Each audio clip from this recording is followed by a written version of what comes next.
Hello everyone. Today we are learning sorting in DSA. The first sort, the simplest one, the bubble sort. It works repeatedly by swapping the adjacent elements if they are in the wrong order. It is not suitable for large sets as its worst case time complexity is quite high, which is the order of n square. First, we are given an initially unsorted array. We have to sort this array in the ascending order. To do this, we start from the first element of the array. We compare it to its adjacent next element. If the next element is smaller than the current element, we swap the two elements. As you can see here, 3 is smaller than 6, hence we swap 3 and 6. Now we go to the next element. Since 6 is smaller than 9, we don't make any changes and go to the next element 9. Here, 5, which is the next element of 9, is smaller than 9. Hence, we swap 5 and 9 and go to the next element. Here you can see that the next element 2 is smaller than 9. Hence, we swap 2 and 9. Similarly, here 8 is smaller than 9. Hence, we swap 8 and 9. This is the first iteration of the bubble sort. After the first iteration, you can see 9, which is the greatest element, is in its correct index position, which is the last index position of the array. Similarly, we have to iterate through this array n number of times to get the sorted array. This is the array after the first iteration. After the second iteration, you can see that the second last element of the array comes in its correct position. After the third iteration, you can see the third largest element of the array comes in its correct position. And after the fourth iteration, you see the array is completely sorted. This is the algorithm for bubble sort. And you can see on the right hand side, this is a working example of bubble sort. After the first iteration, 5 comes to its correct position. After the second iteration, 4 comes in its correct position. Third iteration, 3 comes in its correct position. Then 2 comes in its correct position. And then 1 comes in its correct position and the array gets sorted. This is basically bubble sort. So my name is Sambhav and now we're going to talk about selection sort. In this type of sort, we have to divide the list into sorted and unsorted and we have to imagine an imaginary wall. First we find the smallest element from the unsorted list and then we replace it with the first element of the unsorted list. And then we move the imaginary wall one step ahead and then repeat the process again for the unsorted list. That is, we find the smallest element and then we replace it with the first element of the unsorted list. Now we look at the selection sort example. For example, we have the following list of integers consisting of 23, 78, 45, 8, 32, and 56. So first, this is the unsorted list entirely. First, you have to find the smallest element in this unsorted list, that is 8. And now we replace 8 with 23. So as you can see, we replace 8 with 23 and move the imaginary wall one step ahead. Now this is the unsorted list. Now we find the smallest element from this list, that is 23. So we replace 23 with 78. So we get this. Now the imaginary wall is moved one step ahead again. Now we again find the smallest element in this, that is 32. So we replace 32 with 45 here. As you can see, it is replaced. And we again move the wall one step ahead. Now this is the unsorted list. Now we find the smallest element again. 45 is the smallest. So we replace 45 with 78. Here it is. Now again the imaginary wall is moved and now 78 and 56. We have to find the smallest. That is 56. Now we replace 56 with 78. So now as only 78 is left in the end, it is already sorted. So this is a sorted list entirely. So this is selection sort. So here you can see selection sort algorithm. This is again like the code for the selection sort which you can look on to. Now we talk about the insertion sort. This sort like you can somewhat compare to sorting cards in your hand. In this, like the list is again divided into sorted and unsorted with an imaginary wall. So first, what you do is you find like the first element of the unsorted list, and then you compare it with the sorted list elements and find its appropriate place there. So to better understand it, we can see at the insertion sort example. For example, we have the following unsorted list. So first we assume that the first element is already sorted or it's at right place. Then we look at 78. Now we compare 78 to 23, that it's small or bigger than 23. So 78 is bigger than 23, so we put it one step ahead of 23, that is at the right of it, like this. And then we move the imaginary wall one step ahead.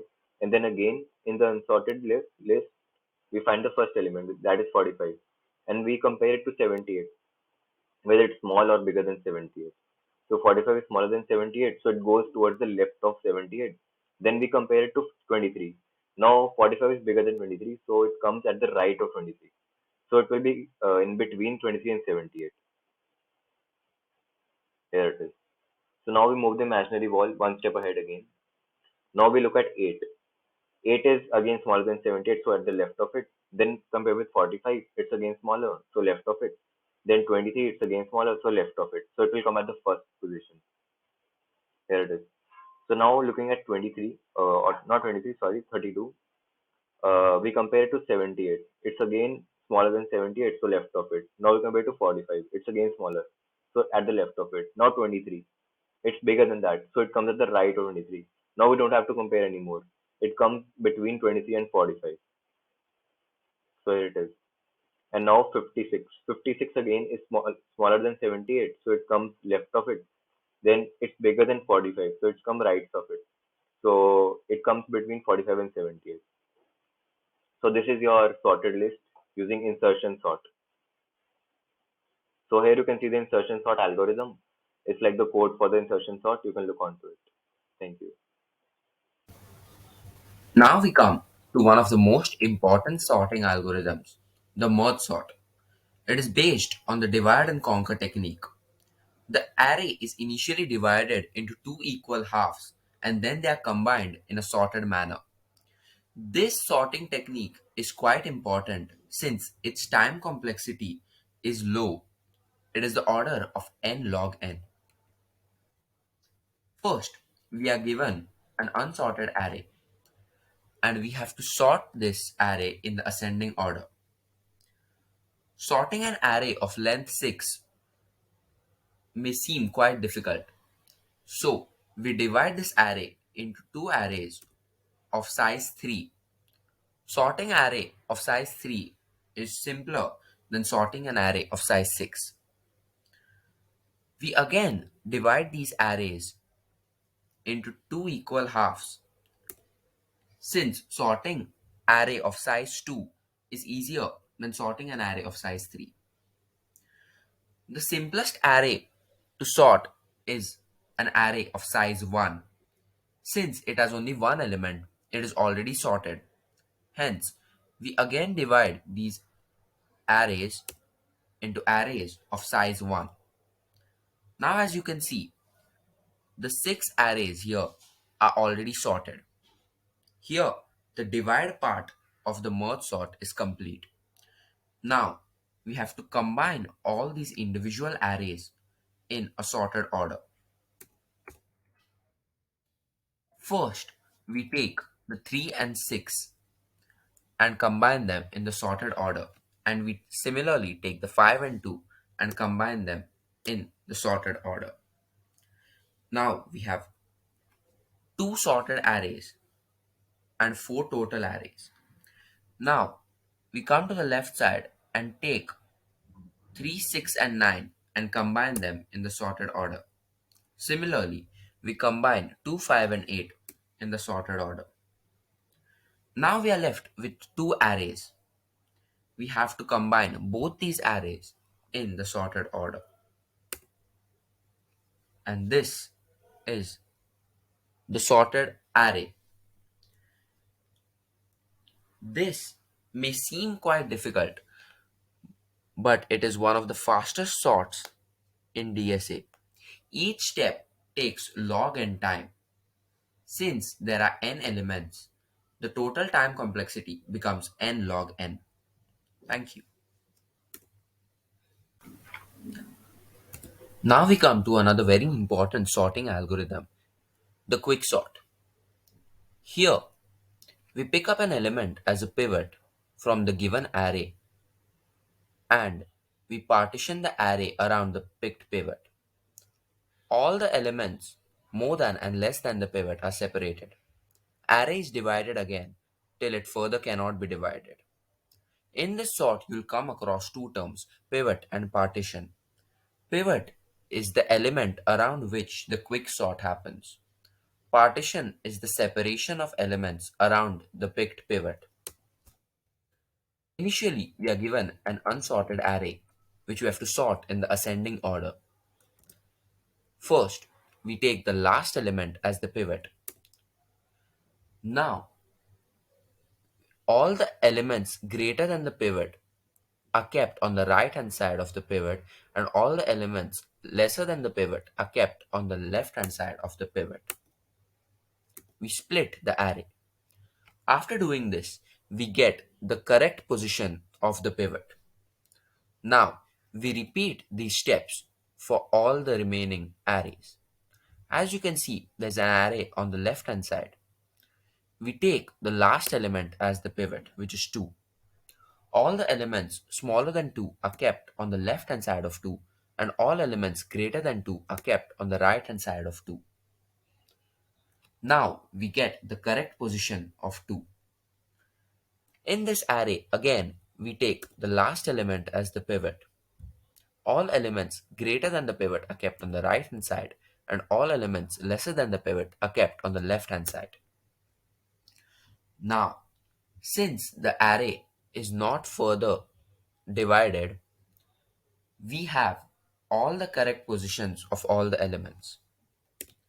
Now we combine all the singular elements. The first element 2, then 3, 5, 6, 8, and 9. And there you go. We have a sorted array. Here is an example of how quicksort actually works on an unsorted array. We take 3 as the pivot and separate all the elements. We get the correct index position of 3. Similarly, we do it for 4. Now, for 6, all elements smaller than 6 are got to the left side and greater than 6 are got to the right side. And thus, we have a sorted array. Thank you.